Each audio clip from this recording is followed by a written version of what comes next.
know a saint. Saint Andrew Dung-Lac was a diocesan priest. He was named Dung An Tran when he was born in 1795 in North Vietnam. When he was 12, he moved to Hanoi with his family so his parents could find work. A catechist there offered him food and shelter and helped him receive an education. Dung was baptized, and chose the name Andrew. He became a catechist himself, teaching others the faith, and eventually was chosen to study for the priesthood. Andrew was ordained in 1823 and was known as an effective preacher and a model of holiness for those he served. When the emperor began persecuting Christians, Andrew was imprisoned several times, but released when his congregation purchased his freedom. Eventually, though, Andrew was again arrested, tortured, and, finally, beheaded.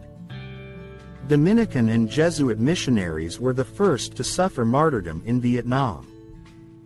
These religious orders brought the faith to Vietnam in the 17th century and planted the seeds of Christianity that have grown ever since. Ever since, Christians have suffered under political regimes that suspected the faith as foreign influence. The ruling powers forced many Christians to renounce their faith under threat of torture or execution. They were required to trample a crucifix to prove their allegiance to the state. Many hid, but the authorities rewarded those who turned in Christians, giving away large amounts of silver in return for reports of where the faithful were hiding. In return, Christians bribed those authorities to buy their safety. At one point, a third of the budget for a French missionary society was dedicated to buying safety for Catholics in Vietnam. Christians were martyred in horrific ways in Vietnam, including Saint Andrew Dung-Lac. Their bodies were mutilated and some were tortured with the use of psychoactive drugs.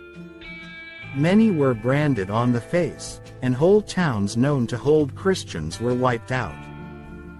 An 1862 treaty with the French granted religious freedom to Catholics but did not stop all persecutions throughout the country.